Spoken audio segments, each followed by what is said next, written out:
Meus amigos, vamos acompanhar o que a imprensa vai falar aqui desse show do Mengão. Pedrão, só foi 2 a 0, que só foi 2 a 0 é vitória do Flamengo na estreia do Tite, time organizado dentro de campo, sobretudo na parte defensiva. Os zagueiros do Flamengo nesse momento estão com dor de cabeça, de tanta bola que foi cortada de dentro da área, porque o time estava organizado, o time estava bem postado, diferente daquela bagunça bizarra que tinha o Sampaoli. 2 a 0 Flamengo forte candidato a vaga para fase de grupos da Copa Libertadores. Existe um sonho do título brasileiro, mas vamos pra dentro, vamos pra cima, vambora, galera. Vamos acompanhar aqui o que a galera vai comentar e vai ter que elogiar, né? Vai ter que elogiar, né? A galera aí, né, da ESPN, vamos reagir, vocês fiquem aí com gordola, tá? Que eu vou fazer uma situação ali. Então se inscreva no canal, aciona o sino, deixa o like e vambora pro vídeo. Já tô aqui com vocês, hein, galera. Vambora! Ela foi equilibrada, né? Inclusive no primeiro tempo, até o Flamengo construir a sua vitória, e o primeiro gol, o gol do Ayrton, sai aos 38 minutos. Era um Flamengo que era mais organizado que o Cruzeiro, mas que não levava perigo. Era um jogo de quase nenhuma finalização. Os goleiros quase que não trabalhavam. O Cruzeiro finalizou melhor primeiro, né? Pois é. A partir do gol do Ayrton Lucas, aí o Flamengo assenta, toma conta do jogo, constrói o 2 a 0 e aí o jogo acaba, né? O Cruzeiro tenta reagir, mas é um time com muitas dificuldades. Então acho que assim, o grande ponto é a organização do time nesse primeiro jogo. O Tite organizou o Flamengo, fez um time bem arrumado. Me chamou a atenção, e a gente vai olhar isso em detalhe, o papel de Gerson e Everton Ribeiro na equipe. Sim. E teve movimentação que determinou lance capital do jogo. Então a gente vai falar sobre isso, mas foi uma boa estreia, não foi um jogo exuberante, mas foi uma estreia muito segura, muito equilibrada, muito organizada e uma vitória incontestável, que dá ânimo para o rubro-negro e que, com todos os motivos do mundo, é para preocupar bastante o cruzeirense. É um momento muito dramático, muito delicado que o Cruzeiro vive no campeonato. Pois a gente falava sempre disso, né, André? Como todo mundo está muito embolado ali na parte de baixo da tabela, a luta é muito grande, mas que a gente começa a se preocupar com as equipes que não conseguem apresentar nenhuma evolução no futebol. Isso parte do Cruzeiro. Mas é um Flamengo que, se precisava de alguma coisa nesse primeiro jogo com o Tite, era a organização, e isso o Tite apresentou. Duas coisas me chamaram a atenção. Essa organização que o Gustavo mencionou e o que eu disse mais ou menos, né, colocando os jogadores em funções nas quais eles ficam confortáveis. O Flamengo preocupava demais, né, antes da chegada do Tite, por vários problemas. Um deles era o comportamento sem a bola, era um time permissivo, defendia mal. Hoje não fez uma atuação espetacular, tanto que o Rossi teve de fazer uma defesa na primeira finalização do jogo, que foi do Cruzeiro. A gente não sabe o que teria acontecido se o Cruzeiro marcasse ali, mas o Flamengo poderia tranquilamente, mesmo se tivesse tomado aquele gol, o gol naquele momento, virado o jogo e ganhado com a facilidade e a autoridade que terminou ganhando por 2 a 0. Então, essa questão de, sem a bola, ser um time mais consciente e mais sério do ponto de vista defensivo, isso faz parte do manual do Tite, né? É 50% do tal equilíbrio que ele menciona. E com a bola, se não foi brilhante, se não foi um jogo para encantar, se o Flamengo não teve uma movimentação ofensiva espetacular, com troca de passe, dominou o Cruzeiro por intermédio da posse, teve mais posse no estádio do adversário. Aí a gente precisa sim contabilizar a fragilidade do Cruzeiro. Mas a outra coisa que me chamou a atenção foi o comportamento dos jogadores. A gente consegue fazer certas leituras, né? Mais ou menos ali. Ontem a gente falava aqui sobre o comportamento, a reação, na verdade, dos jogadores do Botafogo na hora do apito final. Aquela celebração, né, depois de ter ganhado do América fora de casa. Hoje, durante o jogo, a gente percebeu um Flamengo com jogadores envolvidos, ligados, falando entre si. Deu para ouvir o Tite na transmissão da televisão, falando muito com eles, né? Isso não é um indício de nada, além de uma maneira de trabalhar. Os outros técnicos também conversavam, também falavam com os jogadores. Mas a gente já percebe uma sintonia. Tem o dedo do Tite na organização no momento sem a bola? Tem.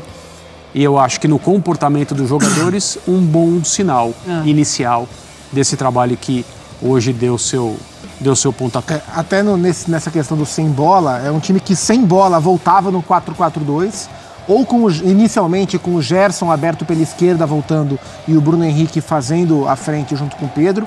Depois com as mexidas, Bruno Henrique voltando pela esquerda, com o Gerson ficando mais solto com o Pedro, depois o Everton Ribeiro. E aí quando o time tinha a bola, ele saía desse 4-4-2 para um 4-2-3-1, com os dois volantes, com o Maia e o Pulgar centralizados, e aí Bruno Henrique, Everton Ribeiro, Gerson e o Pedro mais à frente, com Wesley e Ayrton Lucas alternando um pouco a subida, até porque o Cruzeiro veio com o seu lado esquerdo com mais gente para atacar, né? Veio o Marlon, que é um lateral que sobe, e o Kaique, que é um lateral jogando de ponta para tentar usar o lado esquerdo como um lado mais agudo, já que o Wesley é um lateral que não marca tão bem assim, e o Flamengo começou com o Everton Ribeiro aberto pelo lado, e ele não volta tanto para marcar o Wesley. Então o Cruzeiro começou tentando explorar esse lado, com o Matheus Pereira, que é o meia pela direita vindo para dentro, e o lado esquerdo sendo o lado mais agudo. E aí o Tite mexeu peça, né? Trouxe o Gerson para a esquerda, trouxe para a direita, trouxe o Ribeiro para o meio. O Flamengo conseguiu controlar, o Cruzeiro não conseguiu mais agredir. E me chama muito a atenção que depois do 2-0, o Cruzeiro encontrou uma dificuldade gigantesca para reagir. No segundo tempo tentou pressionar, ficou mais exposto, mas o Flamengo conseguiu controlar bem as ações e por isso venceu. Até sobre isso, aliás, fã de esportes, estamos falando do jogo do Flamengo, a vitória contra o Cruzeiro. Tivemos também Atlético Mineiro vencendo o Palmeiras 2-0 no Allianz. A gente já vai falar, clima quente também no lado alviverde. A gente já vai falar sobre esse jogo, fã de esportes, mas André, a gente pontuava ontem, especialmente a questão do Z4. Quando eu falo Z4, não só a região ocupada pelos 4 que hoje estão no Z4, mas essa luta contra o Z4, do 13º Bahia para o 18º Goiás, 1 ponto. E ainda tem o Inter com 1 a mais. Então 2 pontos separando o 12º do 18º. Tá trocação como poucas vezes a gente viu. E nessa faixa é um detalhezinho para lá e para cá que muda tudo. E a gente tem visto já alguns times reagirem. E quando a gente olha em retrospectiva, o Cruzeiro, o momento deles foi aquela hora, sei lá, que o Pepa chega, eles tiveram alguns jogos de invencibilidade, mas hoje parece um dos mais, assim, atolados, assim, de não conseguir pontuar. Você está preocupado com a situação do Cruzeiro? Em termos da imagem deixada, talvez hoje o Cruzeiro seja o time que demonstra mais preocupação. A vitória que o Zé Ricardo teve, única até agora, foi contra o Santos, que até a noite de hoje era o time que parecia ter engatado e estar a caminho de uma situação mais tranquila na tabela. Não podemos mais dizer isso. Então, assim, o Vasco vinha de um jeito, perdeu para o Santos na Vila, levando 4 gols, depois se recuperou. É um campeonato de muita irregularidade lá embaixo. Qualquer equipe que consegue 2 vitórias seguidas, isso aconteceu com algumas delas, dá essa amostra. Vai sair. Talvez não seja assim, talvez seja uma precipitação a gente fazer esse tipo de afirmação, mas o Cruzeiro realmente preocupa pela sua inoperância, pela sua ineficiência. Hoje teve muita reclamação em relação ao Ronaldo, a torcida também criticou de maneira enfática, deu para ouvir na transmissão pela televisão o Rafael, o goleiro. Eu fico perguntando o que o torcedor do Cruzeiro, que obviamente quer ver o seu time ganhando, quer afastar essa possibilidade de rebaixamento, mas para hoje, especificamente na noite de hoje, contra o elenco do Flamengo na estreia do Tite, o que o torcedor do Cruzeiro acha anormal numa vitória do Flamengo por 2-0? Então, algumas situações como a de hoje são absolutamente normais e naturais quando você olha um elenco, olha o outro. Mas o Flamengo vinha mal, o ano inteiro é ruim. Sim, mas olha quem joga em um lado e quem joga no outro e pensa num 2-0. Absolutamente normal, um reflexo da diferença técnica entre os times. Ô Zupa, você imagina que o Tite ele vai começar a repetir essa equipe com o Gabigol no banco de reserva? Ele já tinha falado isso em entrevista coletiva, na primeira entrevista, inclusive, de apresentação, que seria muito difícil ele colocar o Pedro, o Gabigol, porque tinha o Bruno Henrique, e o Bruno Henrique, a gente sabe, não vai sair do time. Vai continuar desse jeito, com o Pedro e o Gabigol? Eu imagino que com sim. Pedro e Bruno Henrique? Que nesse momento o Gabriel continua como reserva, né? Vamos lembrar que o Gabriel termina a passagem passagem do Sampaoli como reserva também. E o indicativo, assim, ele se justifica, né? A fase do Gabriel não é boa, os jogadores que entraram vêm aproveitando bem, o Bruno Henrique teve uma boa atuação, o Pedro teve uma atuação de regular para boa, fez o segundo gol do Flamengo de pênalti, teve uma finalização um pouco antes, e o outro lado, né, a outra ponta desse ataque, que começou com o Everton Ribeiro e depois teve o Gerson, essa é uma função bem estratégica na equipe. O Tite gosta muito de balancear, né? Se um dos meus pontas é um ponta bem agudo, o outro vai tentar ser um pouco mais construtor, especialmente em clubes, né? Na seleção ele trabalhava um pouco diferente, com 2 pontas mais agudos no segundo ciclo, mas no primeiro ciclo de Copa e nos últimos trabalhos de clube ele fazia esse balanço. E me chama a atenção, e isso é ruim para o Gabriel, a possibilidade de crescimento do Everton Ribeiro nesse contexto. Porque o Tite gosta, porque o Everton é ótimo jogador e o Everton vem de atuações melhores nas últimas semanas. Isso complica para o Gabriel. E aí vai gerar uma outra discussão, que é o papel do Gerson. Porque o Gerson jogou hoje adiantado. Porque jogou Thiago Maia e Eric Pulgar. Porque o Arrascaeta estava no banco. E quando o Arrascaeta estiver full, ótimo, pleno, para exercer, para dar o seu show, Gerson, eles vão brigar pela mesma vaga? Ou Gerson dá um passo atrás e ao meio campo com outra característica? Então acho que são respostas... E aí quem que sai? O Pulgar? Pois ou o Thiago Maia, quem tiver pior, né? Os dois jogadores, assim, a temporada do Pulgar, para mim, ela é melhor que a do Thiago Maia. Mas os dois, quem tiver melhor, vai ficar. Importa menos o que eles fizeram, vai importar mais o que eles estão fazendo. Então essas respostas, especialmente sobre o Arrascaeta, como é que vai trabalhar esse meio campo quando ele estiver prontinho para ser titular, a gente vai ver com o tempo. Sobre o Gabriel, eu acho que ele começa de fato com um olhar de reserva, vai ter que esperar alguém baixar rendimento e ele entrar para convencer. Especificamente sobre o Gabriel e essa situação de ser reserva, ser titular, quem está melhor, o fato dele ser um ídolo, a temporada não ser tão boa, e aí tem a questão do ambiente que precisa ser administrado, técnicos anteriores não conseguiram, muitas coisas ligadas a ele e esse dilema no ataque, que joga o Pedro, joga o Gabriel, jogam os dois, mas agora tem um terceiro. Agora eu quero dizer, desde que o Bruno Henrique se recuperou e voltou ao time, tem um terceiro, mas esse terceiro ele não é o terceiro na ordem. Exato. Não funciona assim, eu não estou querendo dizer isso. São situações que precisam ser observadas para escolher. Né? Até porque se for pensar em ordem, ele é o primeiro. Hoje provavelmente seja o primeiro, se for ninguém vai poder contestar. E aí a questão do ambiente, que é tão importante no Flamengo, é tão determinante para sucesso ou insucesso de comissões técnicas, a gente tem visto isso acontecer assim, ou o grupo de jogadores se fecha com o técnico do momento, ou as coisas não andam. Assim foi 2020, na verdade assim foi desde que o Dorival Júnior chegou no ano passado. Assim aconteceu para o bem e para o mal. Não vai acontecer com o ex-técnico da seleção brasileira para o mal. Não haverá isso. Por isso que o Flamengo acerta tanto na contratação do Tite. A chance de haver um problema interno com esse treinador é zero. Não porque ele vai controlar absolutamente tudo, não porque ele sabe quais teclas apertar e até os insatisfeitos o adoram. Não é isso que eu estou dizendo assim. Com ele, por ele ser quem é, não acontece. E não vai acontecer nem com o Gabriel, que talvez seja o jogador mais difícil do grupo do Flamengo, de colocar no banco, de retirar minutos, etc. Vamos, só um minuto, Zupac, que tem personagem. O programa de hoje com muitas entrevistas, jogadores, técnicos e toda a situação de ponta de cima e ponta de baixo do Brasileirão. Personagens chegam desse jogo, vamos ouvi-los.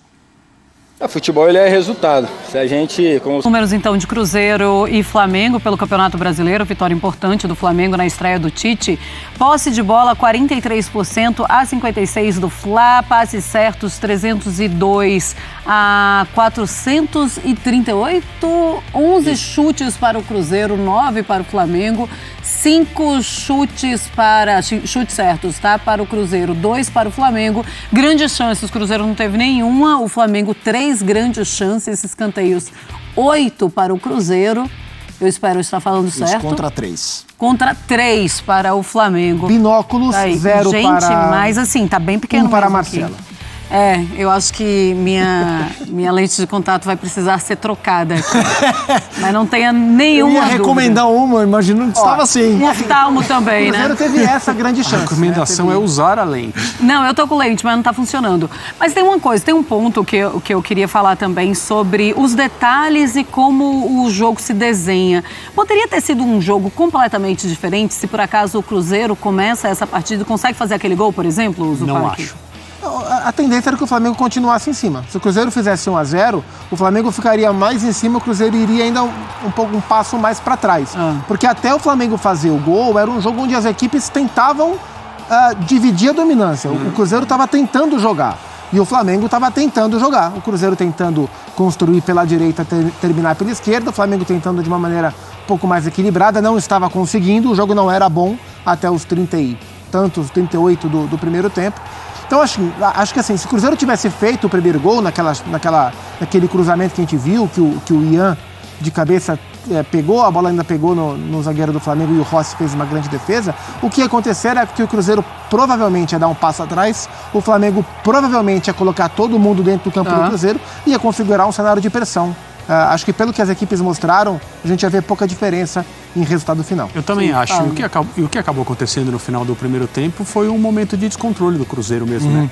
Depois de sofrer o primeiro gol, com uma falha defensiva, né? A bola é entregue para o Flamengo dentro da área e o Ayrton faz uma boa jogada individual, a coisa ficou fácil a partir do momento que ele dominou e limpou, o gol se abriu para ele rolar, e foi um passe para a rede, como se disse basicamente.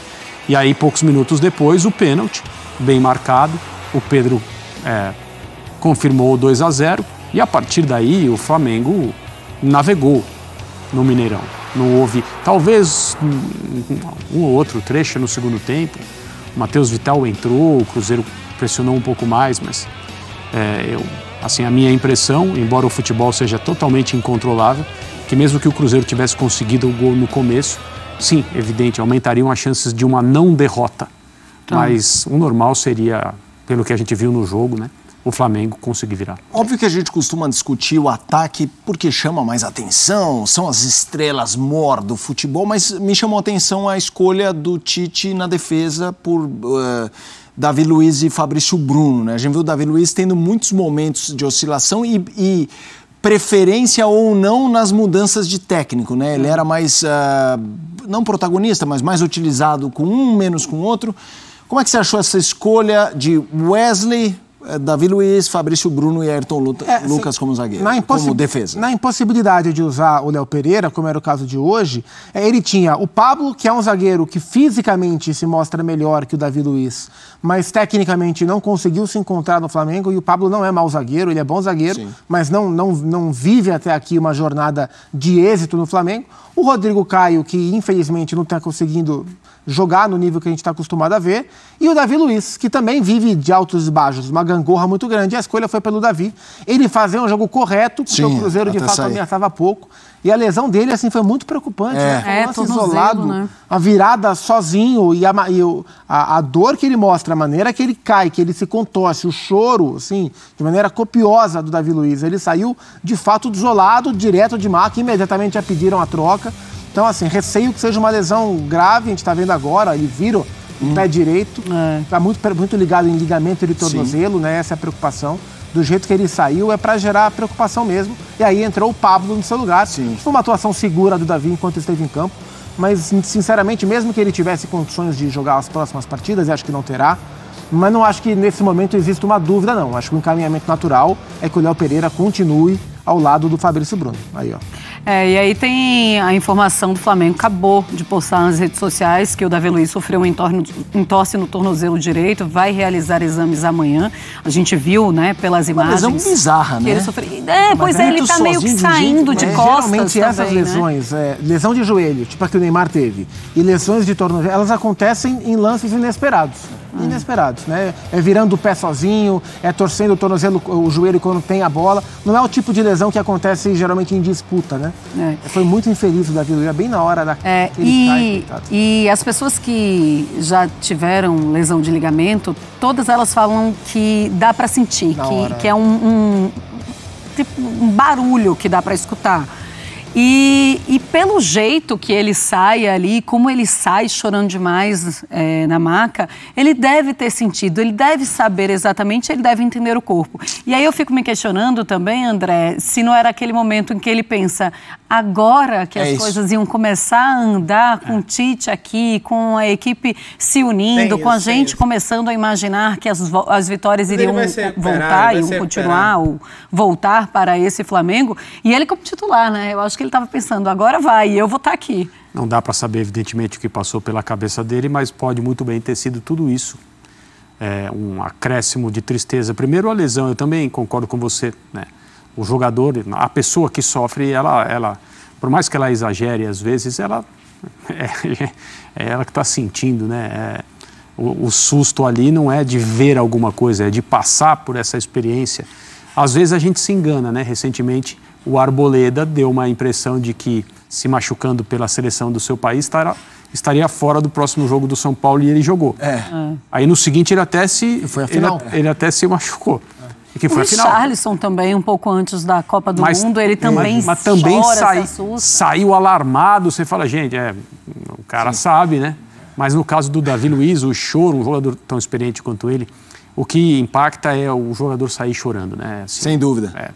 Esse é um sinal indiscutível. Essa história que Tomara que não seja grave. Essa história que você falou do Arboleda, a gente vai seguir aqui, mas só eu encontrei o Lugano logo depois, e obviamente era na véspera da final. Meus amigos, outro Flamengo em campo. Outro Flamengo em campo, entendeu? Pô, Pedrão, 9 dias de treino e tu já acha que mudou tudo. Pô, meu amigo, não é que mudou tudo, entendeu? Não é questão que mudou tudo, mas defensivamente, se você for comparar o time do Sampaoli defensivamente com o time do Tite no primeiro jogo defensivamente, é outro time. É outra parada. É outra pegada. O Fabrício Bruno tá com dor de cabeça até agora, de tanta bola aérea que ele tirou da defesa do Flamengo. E tira por quê? Os caras estão cruzando, né? Se não cruzasse, não ia ter bola aérea. Mas tira por quê? Porque tá bem postado. E a especialidade do Tite é postar bem defensivamente na bola aérea. Você vê, a seleção até hoje faz gol de bola aérea. Então, ele já começa, já tem um grau de organização. Claro, tem muito trabalho pela frente, tem muita coisa para corrigir em marcação, em questão ofensiva, em manter mais a posse de bola para não ser tão pressionante. Tem muita coisa, gente, mas muito trabalho, mas já é outra parada. O time do Sampaoli, não sei se venceria esse jogo, não. Ia ser 2-2, 3-3, não sei. Time frágil defensivamente. O Flamengo tomou gol do Corinthians. No último jogo contra o Bahia, o Flamengo não tomou, no Maracanã. Mas o Flamengo vinha tomando gols em todos os jogos, cara. Hoje já não tomou. E que siga assim, né? Que o Flamengo tenha... Porque, gente, ofensivamente, o Flamengo vai criar. Por mais desorganizado que seja a parte defensiva, vai criar. Que tem muito bom jogador ali. Agora, defensivamente, que tem que corrigir e depois vai corrigindo ofensivamente. Se inscreva no canal, acione o sininho da notificação, deixa o like, tamo juntão, saudações brunegras.